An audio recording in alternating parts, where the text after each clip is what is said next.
তোমাদের গুণী হবে। এই নামাজটা শুধু মেয়েদের জন্য নয়, বরং ছেলেদের জন্য সমানভাবে প্রযোজ্য। দ্বিতীয় নম্বর, আল্লাহর নবী বললেন রমজানের সিয়াম পালন টাকা পয়সা নিয়ে মরার পরে করবে দাফন সাদা কাফন দিয়ে। দুনিয়াতে আছো তুমি টাকা পয়সা দিয়ে মরার পরে করবে দাফন সাদা কাফন দিয়ে। যাইবে তুমি খালি হাতে, থাকবে পরে সবে, থেমে যাবে জীবন তোমার, বন্ধ হবে আখি। ওরে মন, থেমে যাবে জীবন তোমার, বন্ধ হবে আখি। আমল ঝুরি কর ভারী, সময় যে আর নাই। মরণ পাখি দিলে রে ডাক, রবে না উপায়। আমল ঝুরি কর ভারী, সময় যে আর নাই। মরণ পাখি দিলে রে ডাক, রবে না উপায়। খাঁচা ছেড়ে উড়ান দিবে, কেমনে ধরে রাখি। থেমে যাবে জীবন তোমার, বন্ধ হবে আখি। ওরে মন, থেমে যাবে জীবন তোমার, বন্ধ হবে আখি। দুনিয়ারি রংটা মাশায়, আসো তুমি মেতে। এই দুনিয়া ছাড়তে হবে, পরকালে যেতে। জান্নাত জাহান্নামের কথা মনে আসে নাকি। থেমে যাবে জীবন তোমার, বন্ধ হবে আখি। মরণ পাখি যেদিন এসে করবে ডাকাডাকি। থেমে যাবে জীবন তোমার, বন্ধ হবে আখি। থেমে যাবে জীবন তোমার, বন্ধ হবে আখি।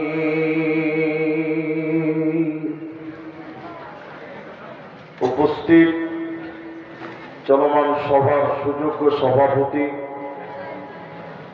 স্টেজে ওলামায়ে কেরাম, সামনে বসে থাকা দিনদার ইমানদার মুমিন ভাই সকল, দোয়ার কান্টারি মুরব্বী সমাজ, স্নেহের কচিকাচা, পর্দার অন্তরালে বসে থাকা মুমিনা সলেহা মা ও বোনেরা, প্রাণ প্রিয় শঙ্করপুরবাসী, খড়গ্রাম মুর্শিদাবাদবাসী,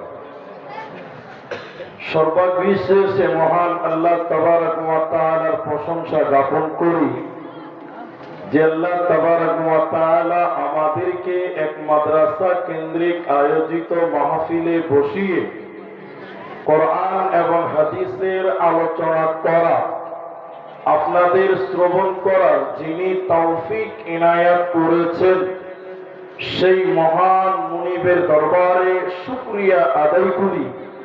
আমরা সকলে একবার মুহাব্বতের সঙ্গে বলি আলহামদুলিল্লাহ। দরুদ ও সালাম বর্ষিত হোক সরকারে কায়নাত তাজদারে মাদানী নবী কুল শিরোমণি ইমামুল আম্বিয়া নবী মক্কি নবী মাদানী নবী আহমদ নবী মুহাম্মদুর রাসূলুল্লাহ সাল্লাল্লাহু আলাইহি ওয়াসাল্লাম। আল্লাহুম্মা আমিন। আল্লাহুম্মা সাল্লি আলাইহি আল্লাহুম্মা বারিক আলাইহি।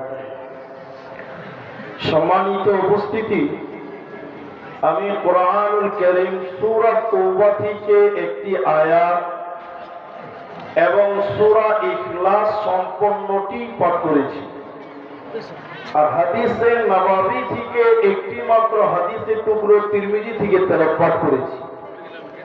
উল্লেখিত আয়াত এবং হাদিসকে কেন্দ্রবিন্দুর মধ্যে রেখে আপনাদের সামনে গুটি কয়েক কথা বলবো, যদি আল্লাহ তৌফিক দেন তো।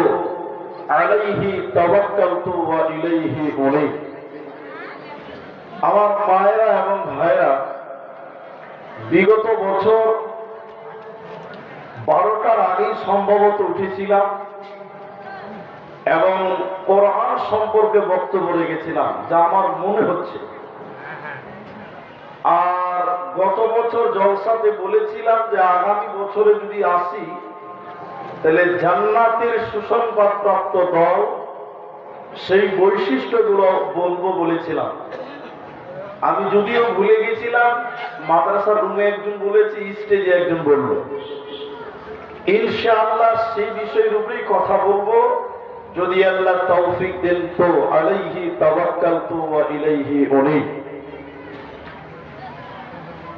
আল্লাহ তাবারাক ওয়া তাআলা যুগে যুগে কালে কালে নবী এবং রাসূলদেরকে পাঠিয়েছিলেন।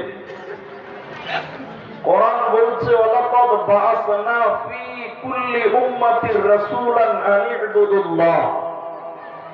আমি যুগে যুগে কালে কালে নবী এবং রাসূলদেরকে প্রেরণ করেছিলাম, পাঠিয়েছিলাম। কেন? তো আল্লাহর কোরআন বলছেন আন ইবুদুল্লাহ। নবীগণেরা মানুষদেরকে আল্লাহর রাস্তা দেখিয়ে দিবে, আল্লাহর পথটা দেখিয়ে দিবে, জান্নাতের পথটা দেখাবে। ওয়াজতানিবুত তাগুত, আর শয়তানি তাগুতের রাস্তা দিয়ে মানুষদেরকে বাধা প্রদান করবে। এই জন্য আল্লাহ মানুষের ভিতরে, জাতির ভিতরে আল্লাহ নবী রাসূলদেরকে পাঠিয়েছিলেন।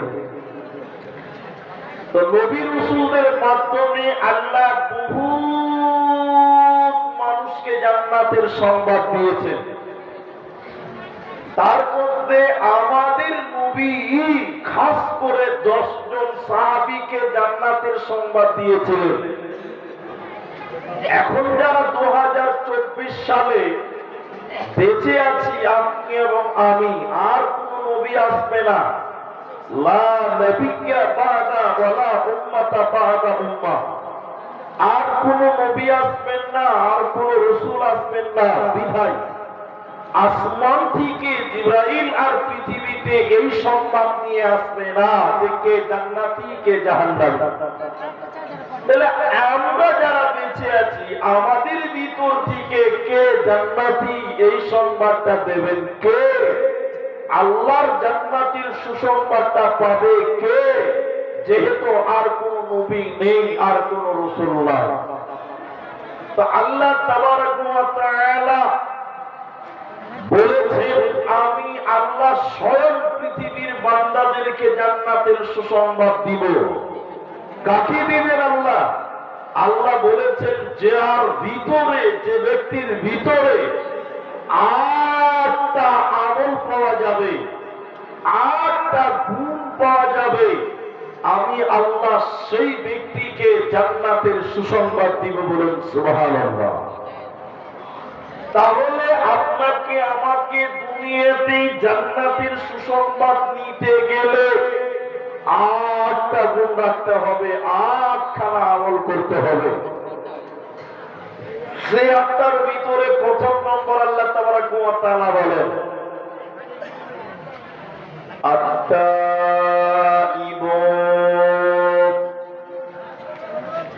যারা তওবা করনে ওয়ালা হবে,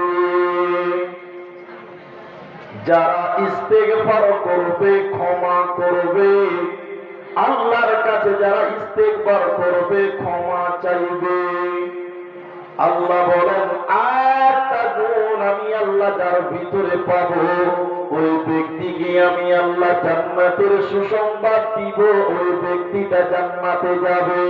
ওই আটটার ভিতরে প্রথম নম্বর আল্লাহ বলেন তওবাকারী হয়ে যাও, আমি আল্লাহর কাছে ইস্তেগফার করো, ক্ষমা চাও, আমি আল্লাহ তোমাদের জীবনের গুনাহকে ক্ষমা করব, আমি আল্লাহ তোমাদের জান্নাতের সুসংবাদ দিব। এজন্য প্রথমে তুমি তওবা করনেওয়ালা হয়ে যাও। হযরতে আবু মুসা আল-আশআরী রাদিয়াল্লাহু তাআলা আনহু বলেন, বিশ্বনবী বলেছেন যখন রাত্রি আরম্ভ হয়, যখন সূর্য উদিত হয়, যখন দিন শুরু হয়, আল্লাহ তার অপর হাত এইরকম করে দিনের বেলায় বাড়িয়ে দেয়।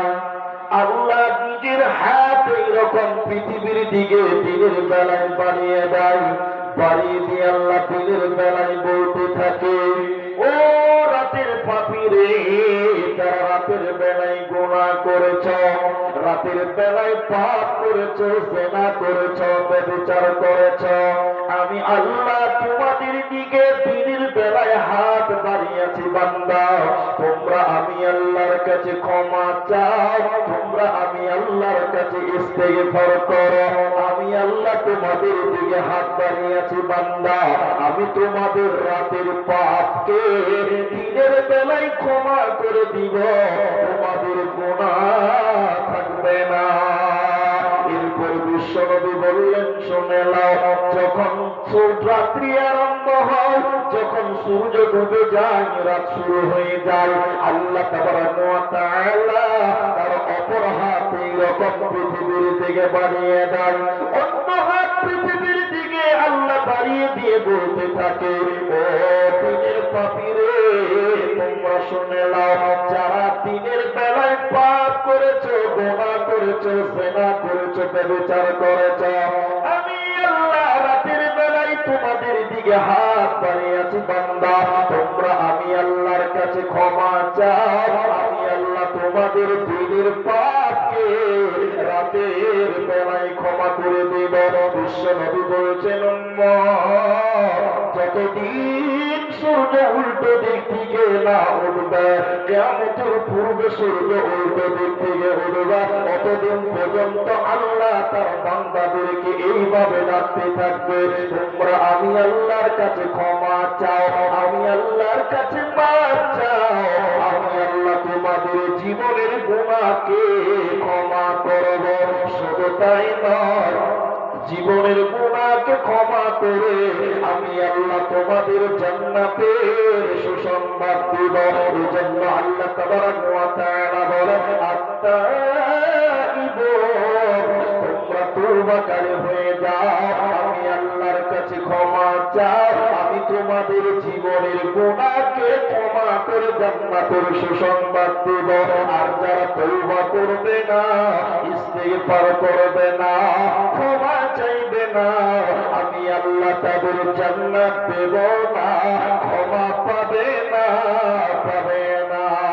এজন্য মুসলমান, গুনাহ হয়ে গেলে আল্লাহর কাছে ক্ষমা চাও।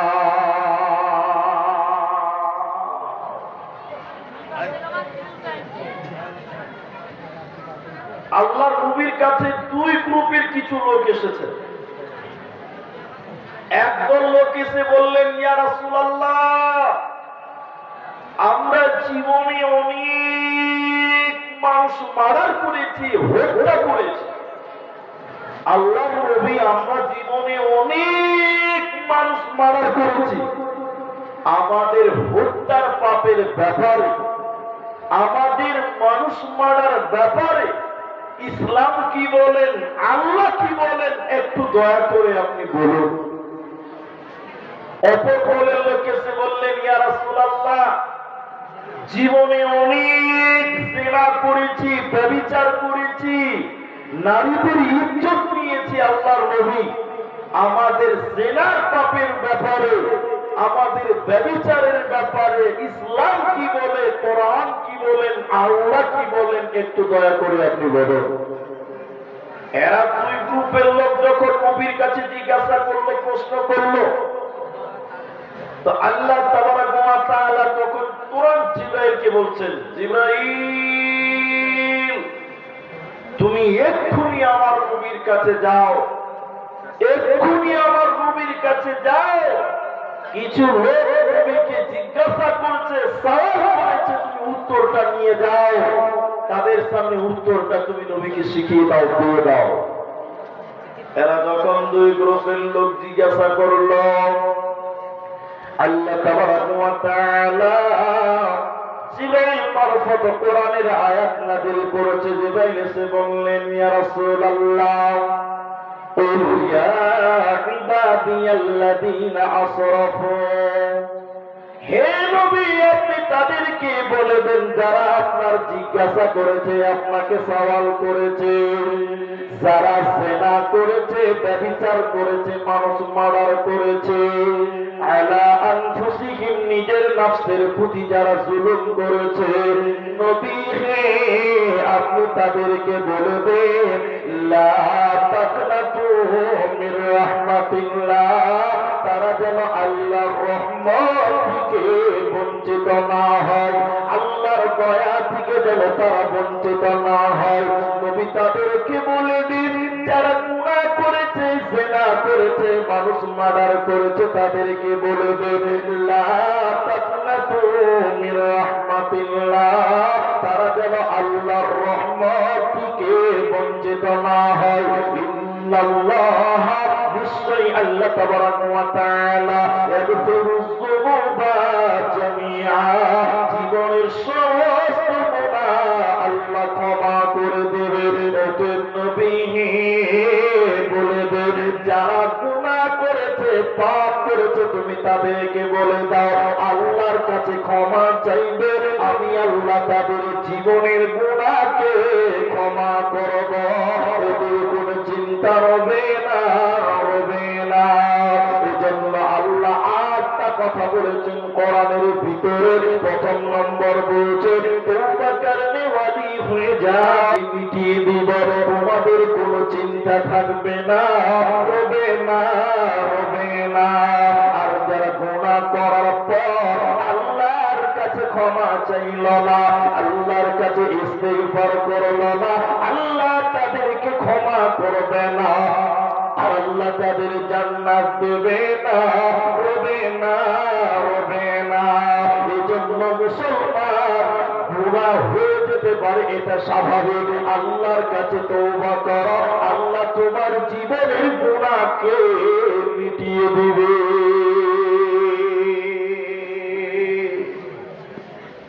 বাংলাদেশের একটা বাংলা কিতাব আছে, লেখকের নাম হলো জসিমউদ্দিন রহমানী, আর কিতাবটার নাম হলো তাওহীদের মূল শিক্ষা, বাংলাতে পাবেন।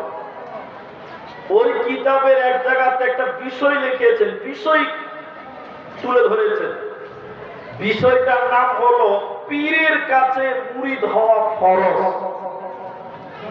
আপনারা মুসলমান, এদিকে দেখেন, কিছু তো বুঝেন, অল্প হলেও তো ধর্ম বুঝেন। কোনো কিছুকে ফরজ বলতে গেলে তার পেছনে যথাযোগ্য দলিল লাগবে। আপনারা একটু বলুন, লাগবে লাগবে না?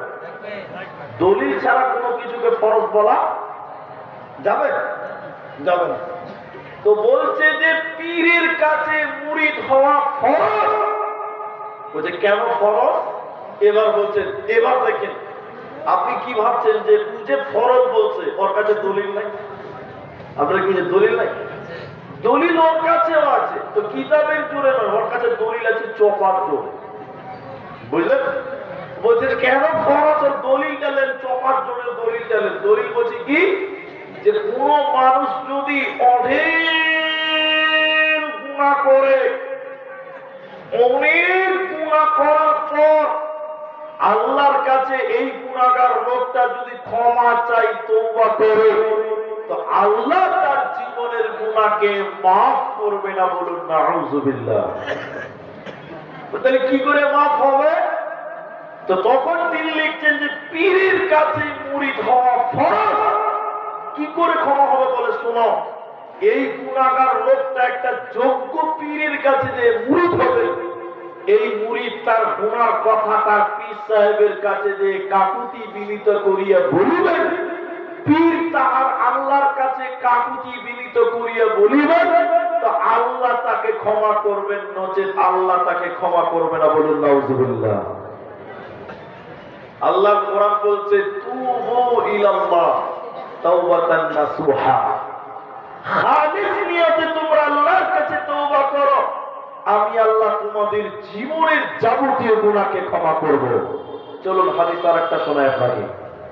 হাদিসটি হাদিসে কুদসি, হাদিসের রাবী হযরত আনাস রাদিয়াল্লাহু তাআলা আনহু, বিশ্বনবী বলেছেন কোন মানুষ যখন অঢেল গুনাহ করে, আল্লাহ আকবার, তিনি ক্ষমা করনে ওয়ালা, এই নিয়তে যখন আল্লাহর কাছে ক্ষমা চায়, ও দয়াল মাবুদ রে, আমার জীবনে গুনাহ হয়ে গেছে, আল্লাহ আপনি আমার জীবনের গুনাহকে ক্ষমা করে দেন।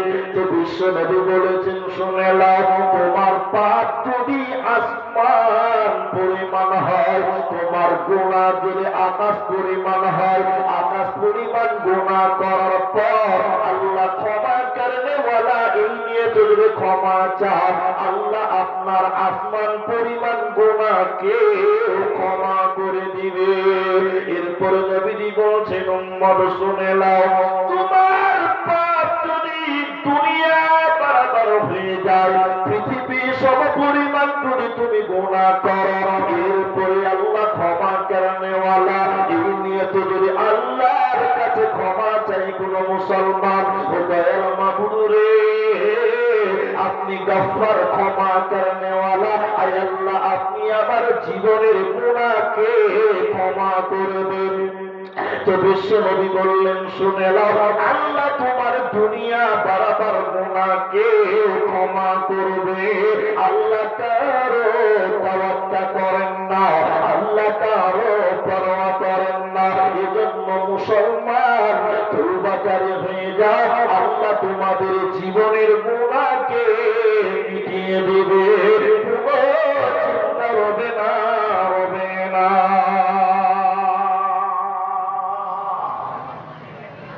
কিন্তু ওরা বলছে না ক্ষমা হবে না, পীরের কাছে মুরিদ হতে হবে, তারপর ক্ষমা হবে না, হবে না। আরেকটা কথা আপনাকে বুঝাই, এদিকে দেখেন, আমার দিকে তাকান। একজন যুক্তি দিয়ে বলছেন যে আল্লাহ মানুষকে গুনার কারণে জাহান্নাম দিবে না। এই শঙ্করপুরের এলাকার মুসলমান, গুনার কারণে যদি জাহান্নাম না দেয়, তাহলে কাল থেকে নামাজ পড়বো না, খালি মদ খাবো। হ্যাঁ কিনা বলুন? গুনাহ করলে তো জাহান্নাম যাবো না, তাহলে এটা মদ খাবো আর সুদ খাবো, নামাজ পড়বো। একজন বলছে যে আল্লাহ গুনার কারণে জাহান্নামে মানুষকে দেবেই না। তো দেবে কেন? তিনি কোরআনের একটা আয়াত তুলেছে, 3টা আয়াত, বিজ্ঞ লোক 3টা আয়াত তুলেছেন সূরা আরাফ থেকে।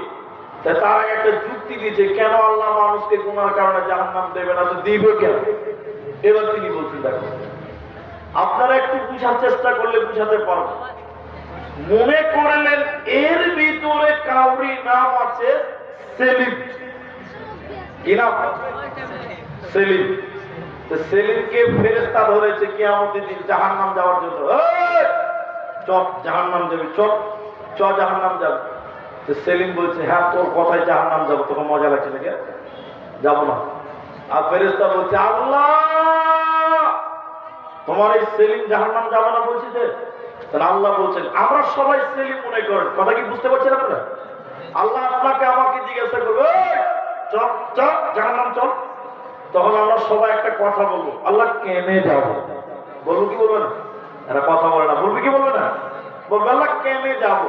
তো তখন যদি আল্লাহ বলে দেয় যে তোরা গুনাহ করেছিস তাই জাহান্নাম যা, তাহলে আপনি আমি কি করব?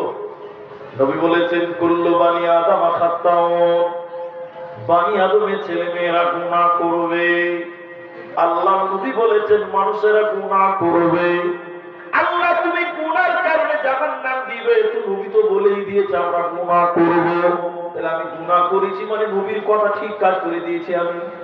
হ্যাঁ, আল্লাহ তোমার নবী বলেছে আমরা গুনাহ করব, গুনাহ করেছি মানে ঠিক কাজ করেছি। আল্লাহ তুমি বলেছো তোমার নাম গাফফার, আল্লাহর নাম কি? বলো বলো।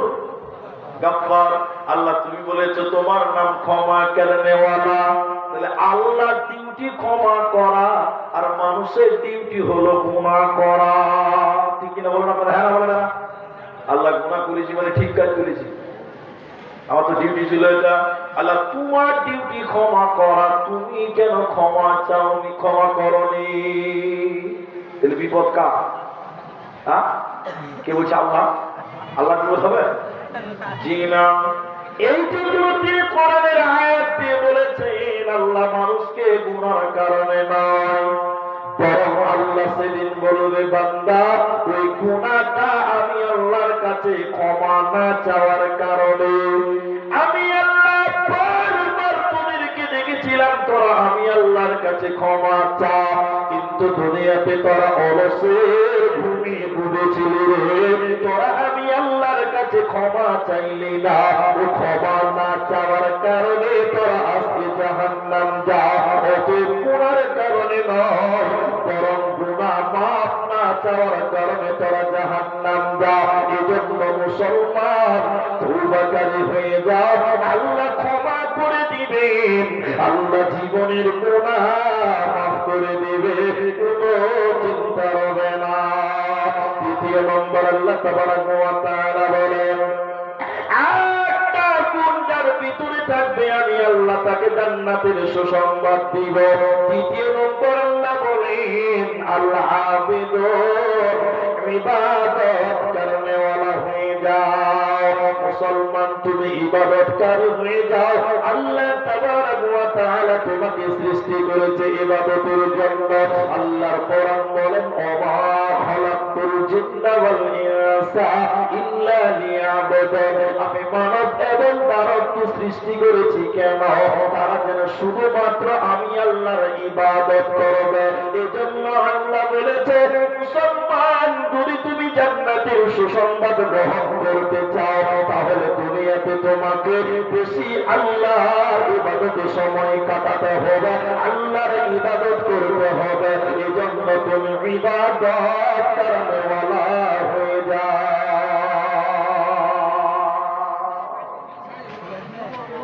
একজন মুমিনের জীবনে টোটাল জিন্দেগিটাই ইবাদত।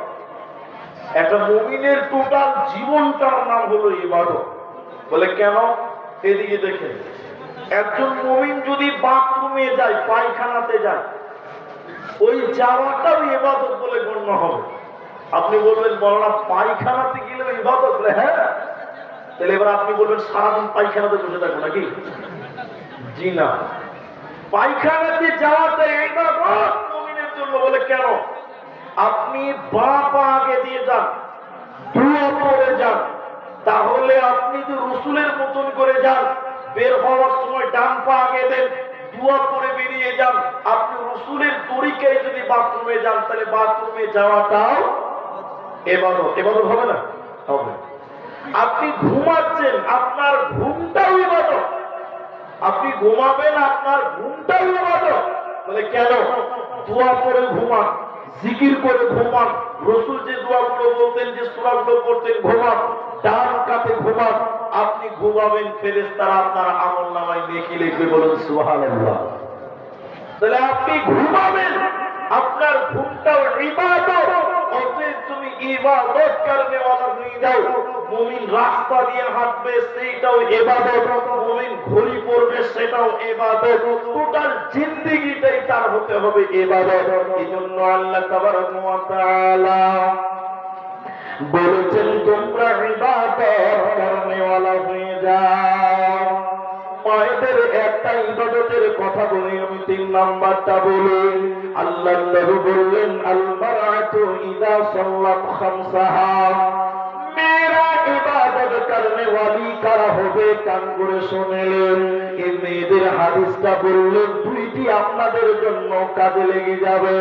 আল্লাহর নবী বলেছেন যে মেয়েটা 5 ওয়াক্তের নামাজ কায়েম করবে, যে মেয়েটা 5 ওয়াক্তের সালাত আদায় করবে, এই মেয়েটা ইবাদত করনে वाली হবে। এই নামাজটা শুধু মেয়েদের জন্য নয়, বরং ছেলেদের জন্য সমানভাবে প্রযোজ্য।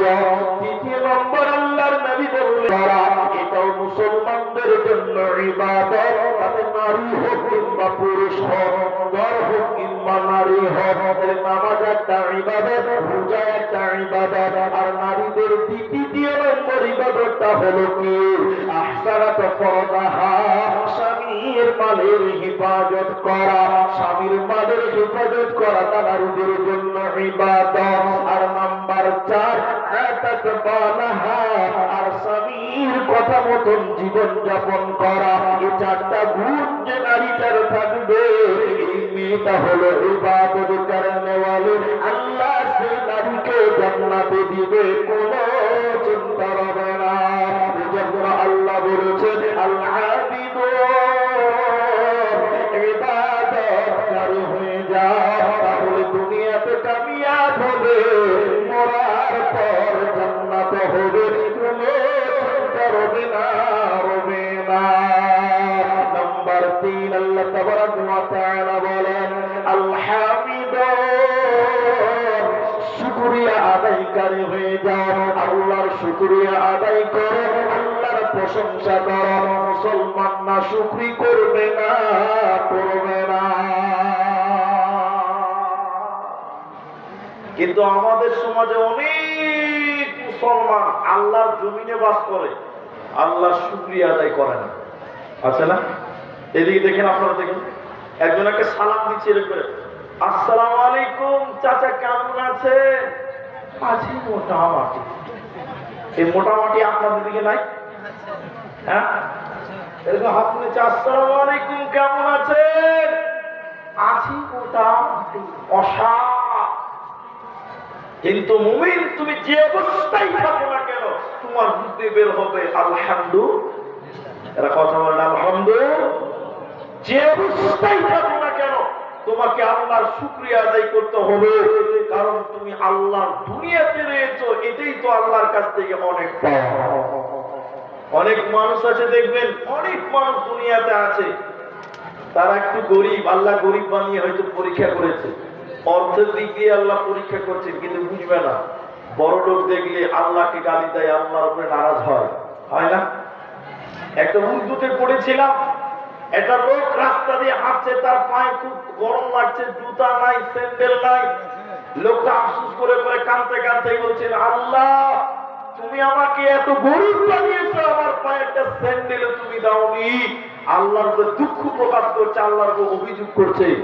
লোকটা এই বলে হাঁটতে হাঁটতে হাঁটতে আগিয়ে যাচ্ছে, সামনে যেয়ে দেখছেন একটা লোক, আল্লাহ তাকে 2টি পা দেয়নি, গড়াগড়ি করতে রোডে রোডে গড়াগড়ি দিয়ে দিয়ে আগাচ্ছে। লোকটা সঙ্গে সঙ্গে রোডেই আল্লাহকে সাজদা দিয়ে বলছেন, আল্লাহ তুমি আমাকে 2টি পা দাওনি, তাতে কি হয়েছে? আল্লাহ তুমি আমাকে 2টি স্যান্ডেল দাওনি, তাতে কি হয়েছে? ওই লোককে তো আল্লাহ তুমি 2টি পাই দাও নাই, অতএব আল্লাহ আমাদের 2টি পা দিয়েছে, এই জন্য বলুন আলহামদুলিল্লাহ। বলুন আলহামদুলিল্লাহ। আল্লাহ আপনাকে মানুষ বানিয়েছে, যেই লোকের চোখ নাই দুনিয়াতে তার কোনো মূল্য নেই, আল্লাহ আপনাকে চোখ দিয়েছে, এই জন্য শুকরিয়া আদায় করবো কার? সবাই কার? আল্লাহর শুকরিয়া আদায় করব। এই জন্য আল্লাহ বলছেন যে জান্নাতি হবে আল হামিদুন, সে ব্যক্তি প্রশংসা করবে। আবার প্রশংসা করব কার? সবাই বলুন আল্লাহর প্রশংসা। এটা লোক স্টেশনে ভিক্ষা করছে, বুঝলেন? আপনাদের স্টেশন না? কোন স্টেশন আছে? বহরমপুর খাগড়া স্টেশনে কেন লোক ভিক্ষা করছে? ভিক্ষা করতে করতে রাত্রে অচল রেল লাইন, যাতে ট্রেন চলায় না, অনেক অচল লাইন আছে, ওই অচল রেল লাইনের লোহাতে মাথা দিয়ে দিয়ে কাঁদছে একটা ফকির, আর আল্লাহর বিরুদ্ধে কথা বলছে, বলছে আল্লাহ আমি কি এমন খারাপ কাজ করেছিলাম, তুমি আমাকে একটা তিরপলের ঘর দাওনি, আমি বহরমপুরের 10 তালাতে যারা শুয়ে আছে 7 তালাতে, ওরা তোমার কি ভালো কাজ করেছিল, তুমি তাদের এসি রুমে রেখেছো, আজকে তারা এসি রুমে 10 তালাতে শুয়ে আছে, আর তুমি আমাকে একটা তিরপলের ঘর দাওনি। আল্লাহ তোমার ইনসাফ ঠিক নাই, তুমি বেইনসাফি বলুন নাউজুবিল্লাহ। লোকটা কাঁদতে কাঁদতে অচল রেল লাইনে মাথা রেখে ঘুমিয়ে গেছে। রাত 1টা বেজেছে, এমন ভূমিকম্প শুরু হয়েছে, ফকির তাড়াতাড়ি উঠে বলছে সর্বনাশ, অচল লাইনে ট্রেন চলে দেখলে বাবা। উঠে দেখছি কোন ট্রেন ঢুকেনি, এমন ভূমিকম্প হচ্ছে, ভূমিকম্পর কারণে 10 তালা 7 তালা বিল্ডিং গুলো ভুজভুজ করে মাটির তলে ঢুকছে। যারা 10 তালায় ছিল 7 তালায় ছিল, ওদের লাশ পর্যন্ত পাওয়া যেছে না, মাটির তলে তারা ঢুকে গেল। ফকির তখন সঙ্গে সঙ্গে রেল লাইনে আল্লাহকে সাজদা দিয়ে বলছেন, আল্লাহ তুমি আমাকে রেল লাইনে রেখেছো, তোমার হাজার শুকরিয়া। আজকে যদি আমি 5 তালায় থাকতাম, বিনা জানাজা গোসলে দাফন হয়ে যেত, আমার লাশও কেউ পেত না। অতএব মুসলমান, তুমি 4-5 তালায় থাকো, চাই 5 তলায় থাকো, তুমি 5 তলায় থাকো, চাই 10 তলায় থাকো, যেখানেই থাকো না কেন, সর্ব অবস্থায় তুমি প্রশংসা করো, সকলে মহাব্বতের সঙ্গে বলেন আলহামদুলিল্লাহ। আল্লাহ তাবারক ওয়া তাআলা কোরআনের ভিতরে বলেন, জান্নাতের সুসংবাদ পাবে কে? আল হামিদুন, যে ব্যক্তি আল্লাহর প্রশংসা করবে। কোরআনের সবশেষে যে সূরাটি নাযিল হয়েছে, ইদা জাআ নাসরুল্লাহি ওয়াল ফাতহ, এই সূরাতে একটি ঘটনা লুকা আছে। আল্লাহ তাবারক ওয়া তাআলা বলেন, ও নবী মুহাম্মদ, যখন আমার সাহায্য তোমার কাছে আসবে, যখন আমার সাহায্য তোমার কাছে আসবে, তখন মক্কা ফাতা হবে, মক্কা বিজয় হবে। আল্লাহর সাহায্য ছিল বলে মক্কা বিজয় হয়ে গেল। এরপরে আল্লাহ বলে, বড় আইতাম নাসা, তুমি মানুষদেরকে দেখতে পাবে, তখন তুমি মানুষদেরকে দেখতে পাবে। ও নবী মুহাম্মদ, এতক্ষণ না মানুষেরা দাখিল হতেছে ফি দীনিল্লাহি আফওয়াজা, মানুষেরা দলে দলে ইসলামে দাখিল হতেছে। যেদিন মক্কা বিজয় হয়ে যায়, মক্কার চতুর্দিক থেকে লোকেরা দৌড়ে দৌড়ে এসে ইসলাম কবুল করছিল। কেউ আযান দিতে দিতে আসছিল, কেউ তাকবীর দিতে দিতে মক্কায় এসে রাসূলের হাতে কালেমা পড়ে